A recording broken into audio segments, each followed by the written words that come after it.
Le Seigneur soit avec vous. Lecture de l'Évangile de Jésus-Christ selon saint Marc. Gloire à toi, Seigneur. En ce temps-là, Jésus quitta le territoire de Tyr. Passant par Sidon, il prit la direction de la mer de Galilée et alla en plein territoire de la Décapole. Les gens lui amenèrent un sourd qui avait aussi de la difficulté à parler. Il supplie Jésus de poser la main sur lui. Jésus l'emmena à l'écart, loin de la foule, lui mit les doigts dans les oreilles et, avec sa salive, lui toucha la langue. Puis, les yeux levés au ciel, il soupira et lui dit « Ephata », c'est-à-dire « ouvre-toi ». Ses oreilles s'ouvrirent, sa langue se délia et il parlait correctement. Alors Jésus leur ordonna de n'en rien dire à personne. Mais plus il leur donnait cet ordre, plus ceux-ci le proclamaient. Extrêmement frappé, il disait « Il a bien fait toutes choses, il fait entendre les sourds et parler les muets. » Acclamons la parole de Dieu. Louange à toi, Seigneur Jésus.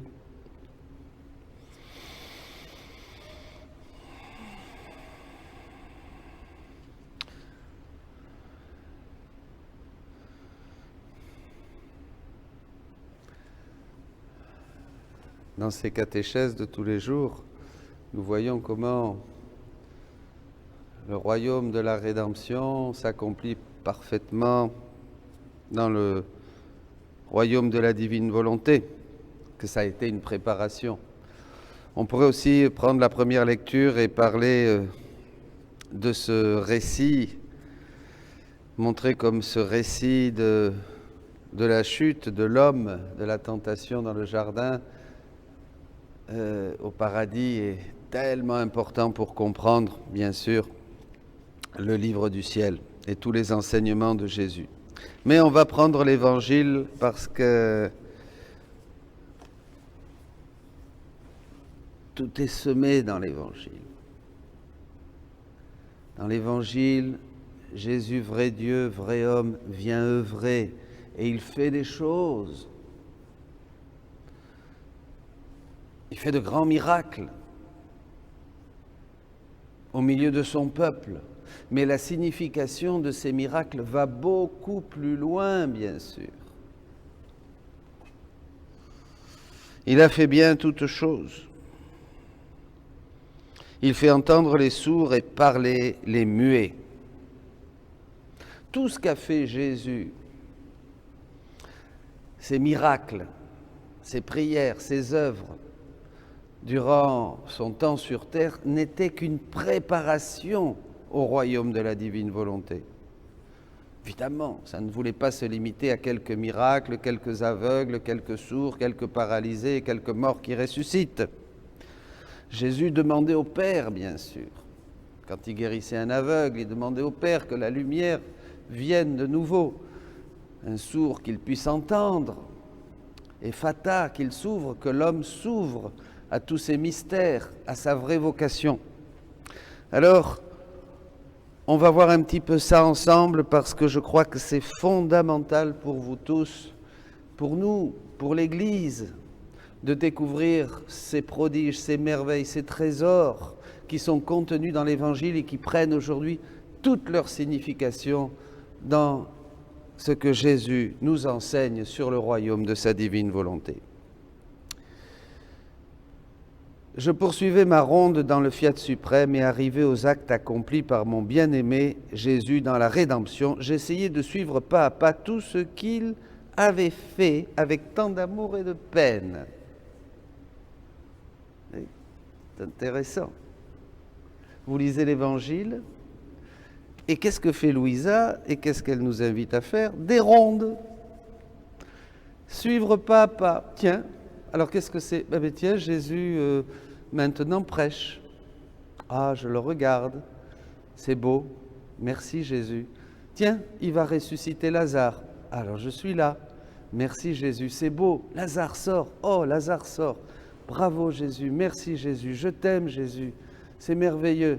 Après, je ne sais pas moi, il va au jardin des Oliviers. Oh Jésus, je suis là avec toi, je te console, je prends tes peines, je baise chaque goutte de sueur, chaque goutte de sang qui coule de ton visage et de tout ton cœur. Je suis là de tout ton corps et de tout ton cœur. Je suis là Jésus. Vous voyez, on suit les actes. Jésus m'avait dit qu'il m'aimait si fort qu'il me faisait propriétaire de ses œuvres. Retenez ça, les rondes, propriétaire de ses œuvres. Jésus nous fait propriétaire de ses œuvres. On va arriver à l'Évangile, ça va être exactement la même chose. Ses paroles, de son cœur, de ses pas, de ses souffrances, et que pas un de ses actes n'avait été accompli sans m'en avoir fait le don.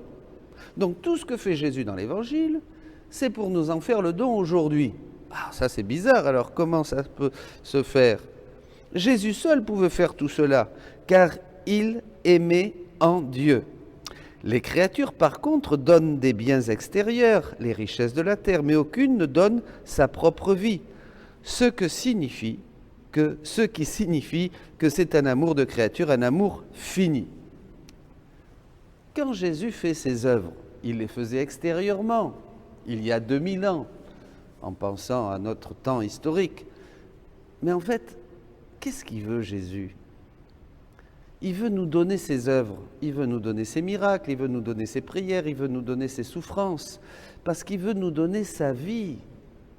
Il veut que nous fassions ce qu'il fait. Voyez, il ne veut pas seulement que nous regardions extérieurement, comme dans une méditation, on faisait ça pour exciter en nous la dévotion. Il ne veut pas seulement que nous regardions ce qu'il a fait dans l'Évangile. Là, il a guéri, par exemple, un sourd qui ne parlait pas très bien non plus, etc. Puis il en a guéri d'autres. Voilà. Il ne veut pas seulement que nous regardions ça et puis dire oh, « bravo Jésus, c'est formidable ». Non, il veut que nous soyons propriétaires. Pourquoi ? Parce qu'il veut que nous fassions ce qu'il fait. Il veut que nous soyons des substituts pour prolonger son action d'une manière universelle et transtemporelle, partout. Donc il doit nous donner sa vie. Être propriétaire de quelque chose qui est divin, qui appartient à Jésus, c'est avoir sa vie. Vous comprenez ? Pour agir comme lui. C'est ça. Quand on lit l'Évangile. Et c'est ça les rondes. Les rondes nous rendent propriétaires des actes de Jésus, des paroles de Jésus, de tout ce qu'a fait Jésus. Je vous donne ma vie et je vous la donne en abondance. Alors, je pensais ça. Et Jésus, elle continue à se poser des questions. Si cela est vrai, mon aimable Jésus devrait m'appeler lorsque je suis sur le point d'accomplir ces actes. Et de me les confier, afin de me les confier. Et lui, se manifestant à moi, me dit, « Ma fille, tu dois savoir que la rédemption renfermait le royaume de ma divine volonté et que tous les actes que j'ai accomplis contenaient les deux royaumes, la rédemption et le royaume de la divine volonté.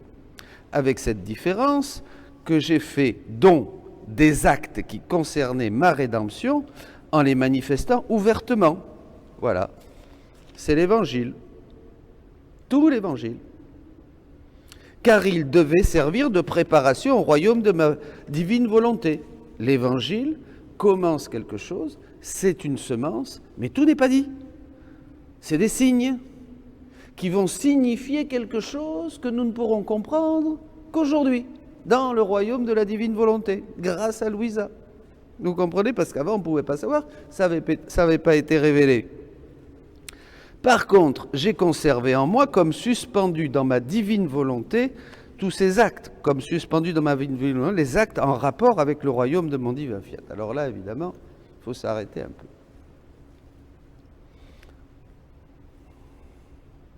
Des actes suspendus. C'est-à-dire que Jésus a fait des choses que nous n'avons pas encore prises. Il a fait des choses pour que nous les prenions. Ce sont des actes, dit Jésus, qu'il a fait dans la création, dans la rédemption, et qui pendent au-dessus de nos têtes, dit Jésus dans un volume. Et ils sont là. Ils sont suspendus. Ils attendent qu'on les connaisse, qu'ils existent, qu'on les appelle, viens, viens, les douleurs de Jésus, viens, les prières de Jésus, venez, les miracles de Jésus, venez en moi. Ils attendent qu'on les prenne, qu'on les aime. Oh, merci Jésus, c'est tellement beau, c'est tellement merveilleux, ta sueur de sang, ton côté ouvert sur la croix, la résurrection de Lazare, les noces de Cana, c'est tellement beau Jésus, Marie est là. Qu'on les aime, qu'on les appelle, qu'on les connaisse, qu'on les aime, qu'on les appelle et qu'on les fasse vie en nous, qu'on en devienne propriétaire. Pourquoi ? Pour continuer. Pour continuer la vie de Jésus. Toute la vie de Jésus passe alors dans nos âmes, l'âme qui prend ses actes suspendus. Ça passe en nous et ça devient vie. Ça devient vie, vous comprenez ? C'est extraordinaire. Ça devient vie, ça devient vie pratiquante, dit Jésus. Ça devient une deuxième nature. Ça devient notre nature même. Nous devenons des substituts, dit-il. Il y a les actes suspendus qui ne sont pas substitués. Nous devenons des substituts de Jésus et nous faisons ses œuvres. La même chose. Vous vous rappelez ? Vous ferez les œuvres que je fais. Vous en ferez de plus grandes encore. Rappelez ? Extraordinaire. Donc, voilà, dans ces âmes, toute la vie de Jésus, tout ce qu'il a fait sur terre, passe en elles. Et ces actes suspendus, enfin, trouvent refuge. Parce que c'est une très grande douleur pour le Seigneur d'avoir fait des choses, et les créatures ne les veulent pas. C'est rejeté, ça ne m'intéresse pas. Ça ne m'intéresse pas, tes miracles, ça ne m'intéresse pas, tes paroles, ça ne m'intéresse pas, tes souffrances, ça ne m'intéresse pas. Vous voyez, les actes suspendus, ce sont toutes les actions qu'a fait la divinité, Jésus, vous voyez, et qui sont là en attente de se donner aux créatures. Vous comprenez ? Ils attendent, et voilà, une Clarisse, une Corinne, un Fabrice, ils attendent qui c'est qui va prendre. Alors Marie a tout pris dans les actes de la rédemption, qui contenaient les actes de la divine volonté, bien sûr, aussi du royaume de la divine volonté. Mais là, maintenant que nous sommes dans ce temps, ils attendent. Alors avec nos rondes, vous voyez, nous connaissons, nous appelons, nous aimons, nous vivons, et après, bien sûr, nous donnons à tous nos frères. C'est bien fait. Ah ben oui. Mais si vous voulez évangéliser, voilà. Pas besoin d'aller bien loin. Donc l'âme reçoit cet acte de pratiquer la vie et les œuvres de Jésus. Ça devient sa nature. Jésus explique ça au volume 34. Vous comprenez, alors ça c'est très très important. C'est des actes que Jésus a faits mais qui ne sont pas encore faits par nous. Mais il faut les faire. Il attend que les créatures viennent dans sa divine volonté pour dire je prends tes actes, je prends ce que tu as fait ici, je prends ce que tu as fait là, je prends ce que tu as dit ici, je prends ta prière ici, je prends ta souffrance ici, là je prends cette douleur de Marie qui se sépare de toi. Allez, je prends ça, tout ça, voilà, je prends tout ça, je le fais mien et je le refais. Je fais des vies divines. C'est ce qu'on appelle les vies divines. Et quelle douleur, dit Jésus, quand ces actes suspendus sont rejetés. Il souffre bien sûr. Alors Jésus dit, tu dois savoir, voilà la petite parenthèse quand même très importante, tu dois savoir que lorsque notre divinité décide de manifester extérieurement une œuvre ou un bien, l'évangile, tout ce qui s'est passé, toute la vie de Jésus, par exemple, depuis sa naissance à Bethléem, nous choisissons d'abord une créature où déposer nos œuvres. Ben oui, car nous ne voulons pas que ce que nous faisons reste dans le vide, sans effet. Donc il faut choisir quelqu'un, ni qu'aucune créature ne soit dépositaire de nos bienfaits. Ça ne sert à rien. Dieu ne va pas faire des choses pour que ça reste au ciel. Ça ne l'intéresse pas, vous comprenez ? Ben oui. Ça n'intéresse pas Jésus. Ça n'intéresse pas Dieu de faire des choses qui restent au ciel. La création, il veut que ça sorte pour qu'on en profite. Le salut, la rédemption, il veut faire des choses aussi pour nous les donner. Sinon, ça nous fait une belle jambe. Vous comprenez ? Bon. C'est pourquoi nous en appelons au moins une Si les autres créatures ingrates refusent de recevoir nos bienfaits, il en est au moins une en qui nos œuvres peuvent être déposées. Et lorsque nous sommes sûrs d'elle, nous nous mettons à l'œuvre. Dans la rédemption, la dépositaire de tous mes actes était mon inséparable maman. Jésus a tout donné à Marie, toute la rédemption. Elle est devenue co-rédemptrice, elle a tout fait avec Jésus. Voilà, on peut dire que tout ce qu'a fait Jésus, quand j'allais respirer, pleurer, prier, souffrir et faire tout ce que j'ai fait, c'est elle que j'appelais d'abord pour recevoir mes respirations, mes pleurs, mes souffrances et tous mes autres actes que je déposais en elle. Après quoi, je respirais, je pleurais, je priais. Voilà. Cela aurait été pour moi insupportable et une souffrance plus grande que toutes les autres si je n'avais pas eu ma maman en qui déposer mes actes. Vous voyez, Dieu veut donner. Dieu veut donner. Et bénissons le Seigneur qui a tout donné à Maman Marie pour que, en Maman Marie, nous recevions tout Jésus, toutes ses œuvres, tous ses actes. Et comme tous les actes de la rédemption contenaient ceux des deux royaumes, ceux du royaume de la divine volonté, je t'appelais, toi, Louisa, déjà, et comme je déposais dans la souveraine reine du ciel tous les actes de la rédemption, je déposais en toi aussi tous ceux qui concernaient le royaume du Fiat suprême. Et je veux que tu suives mes actes pas à pas, dit Jésus à Louisa. Pourquoi Jésus prie? Si je prie, c'est pour te faire le don de mes prières.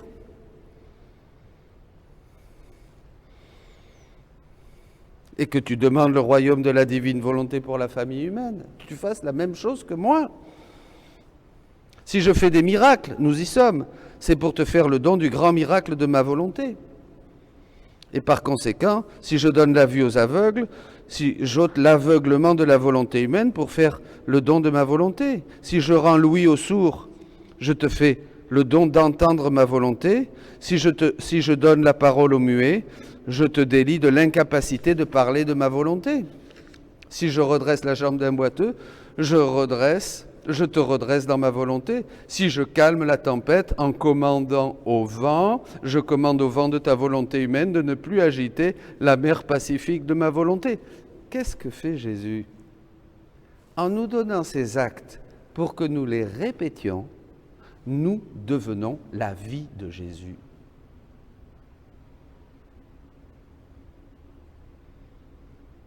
Nous devenons la vie même de Jésus. Nous nous multiplions. C'est Jésus qui se multiplie et c'est le royaume qui s'installe. Et nous faisons les œuvres de Jésus, les miracles de Jésus. Nous redressons les courbés, nous donnons la vue aux aveugles, nous faisons entendre les sourds, nous prêchons la parole de Dieu, nous allons partout, nous prenons ses souffrances, nous supplions le Père pour toute l'humanité. Vous imaginez la puissance d'une prière dans la divine volonté? Vous imaginez? C'est Dieu qui prie. Vous faites prier Dieu, vous faites agir Dieu, vous faites les œuvres de Dieu pour que le règne de Dieu descende sur la terre. C'est extraordinaire, mes amis. C'est fou. Jamais j'avais compris ça. Si tous les catholiques commençaient à faire ça, arrêtons de faire autre chose. Ça ne sert à rien en plus. Jésus l'a dit. Ça fait 2000 ans que vous méditez sur ma rédemption, ça suffit. Voilà, il nous a appris à regarder, il nous a donné la force, les sacrements, il nous a réconciliés avec le Père, il a fait tout ça, c'était la rédemption. Voilà, on en profite et on en profite comme vie maintenant. Ce n'est pas dépassé. Et pour ceux qui vivent dans le royaume de la divine volonté, c'est la vie de Dieu même.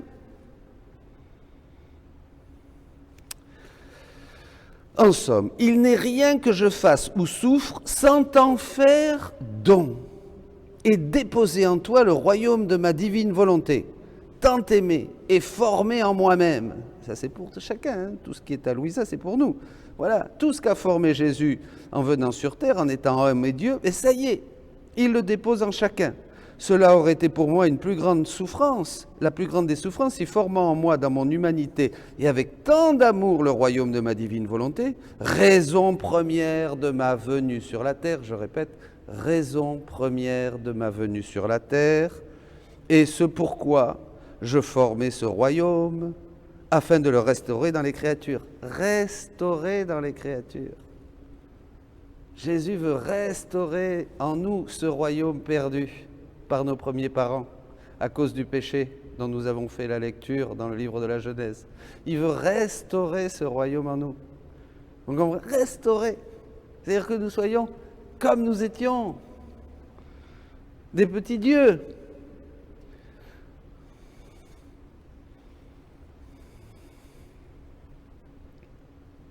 En regardant les siècles comme un seul point, alors là on passe à la mission de Louisa, je t'ai trouvé l'élu. Et jusqu'à ce jour, je te dirigeais pour déposer en toi mes actes afin de disposer en toi de mon royaume. Ça c'est très important. Louisa a la mission d'embrasser toutes les générations pour recevoir tous les actes que les créatures ont rejetés. Et elle va les faire au nom de tous. Vous comprenez? Elle va recevoir tous les bienfaits qu'ils contiennent.